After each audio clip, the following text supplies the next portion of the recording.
সুধিব লাগে ন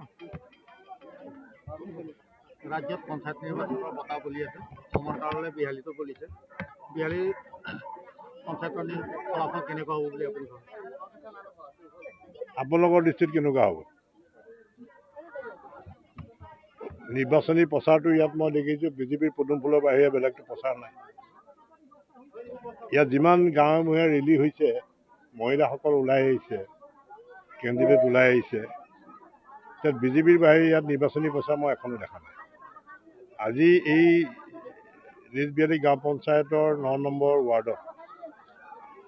ইয়াত প্ৰায় 150-200 মহিলা বা পুৰুষ জমা হৈ আছে গতিকে আমি নিশ্চয় এইটো ৱাৰ্ডত আমি আমাৰ প্ৰাৰ্থী বিজয়ী হ'ম আমাৰ জিলা পৰিষদৰ প্ৰাৰ্থী আৰু AP মেম্বাৰৰ প্ৰাৰ্থী আমাৰ ইয়াৰ পৰা বিজয়ী হ'ব বিহালীত আমি 4টা জিলা পৰিষদত এটাত আমি বিনা প্ৰতিদ্বন্দ্বিতাৰে আমি বিজয়ী হৈছোঁ 21খন আঞ্চলিকৰ ভিতৰত 14খন আঞ্চলিকত আমি বিনা প্ৰতিদ্বন্দ্বিতাৰে আমি নিৰ্বাচিত হৈছোঁ 7টা পঞ্চায়তত 7টা আঞ্চলিকত ইলেকশ্যন হ'ব আৰু 210টা বুথৰ ভিতৰত 127টা বুথত আমি বিনা প্ৰতিদ্বন্দ্বিতাৰে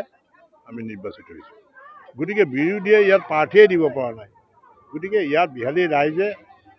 মাননীয় প্ৰধানমন্ত্ৰী নৰেন্দ্ৰ মোদী ডাঙৰীয়া মাননীয় মুখ্যমন্ত্ৰী ডক্টৰ হিমন্ত বিশ্ব শৰ্মা ডাঙৰীয়াক আশীৰ্বাদ কৰিব আৰু তেখেতসকলৰ কৰ্মৰ ওপৰত বিহালীৰ ৰাইজ সন্তুষ্ট হৈছে আৰু সেইবাবে পঞ্চায়ত নিৰ্বাচনত বিজেপিৰ প্ৰাৰ্থী বিপুল ভোটত বিজয়ী হ'ব বিৰোধীটো মই দেখাই নাই ইয়াত আপোনালোকে 2 তাৰিখে ইলেকশ্যন হ'ব 11 তাৰিখে কাউণ্টিং হ'ব সেইদিনা গম পাব বিৰোধী যদি ষ্ট্ৰং হ'লহেঁতেন তেওঁলোকে প্ৰাৰ্থী দিব পৰা নাই সুধিব লাগে ন ৰাজ্যত পঞ্চায়ত নিৰ্বাচনৰ বঁটা বলি আছে সমান্তৰালে বিহালীতো বলিছে বিহালী পঞ্চায়তৰ ফলাফল কেনেকুৱা হ'ব বুলি আপুনি ভাবে আপোনালোকৰ দৃষ্টিত কেনেকুৱা হ'ব নিৰ্বাচনী প্ৰচাৰটো ইয়াত মই দেখিছোঁ বিজেপিৰ পদুম ফুলৰ বাহিৰে বেলেগটো প্ৰচাৰ নাই ইয়াত যিমান গাঁৱে ভূঞে ৰেলী হৈছে মহিলাসকল ওলাই আহিছে কেণ্ডিডেট ওলাই আহিছে তাত বিজেপিৰ বাহিৰে ইয়াত নিৰ্বাচনী প্ৰচাৰ মই এখনো দেখা নাই আজি এই ৰিজবিহালী গাঁও পঞ্চায়তৰ 9 নম্বৰ ৱাৰ্ডত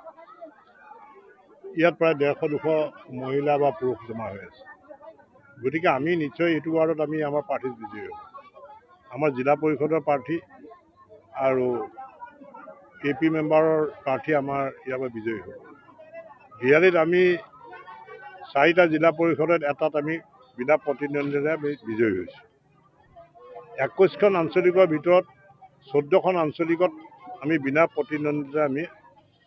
নিৰ্বাচিত হৈছোঁ 7টা পঞ্চায়তত 7টা আঞ্চলিকত ইলেকশ্যন হ'ব আৰু 210টা বুথৰ ভিতৰত 127টা বুথত আমি বিনা প্ৰতিদ্বন্দ্বিতাৰে আমি নিৰ্বাচিত হৈছোঁ গতিকে বিৰোধীয়ে ইয়াত প্ৰাৰ্থীয়ে দিব পৰা নাই গতিকে ইয়াত বিহালীৰ ৰাইজে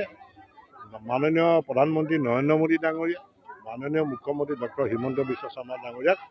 আশীৰ্বাদ কৰিব আৰু তেখেতসকলৰ কৰ্মৰ ওপৰত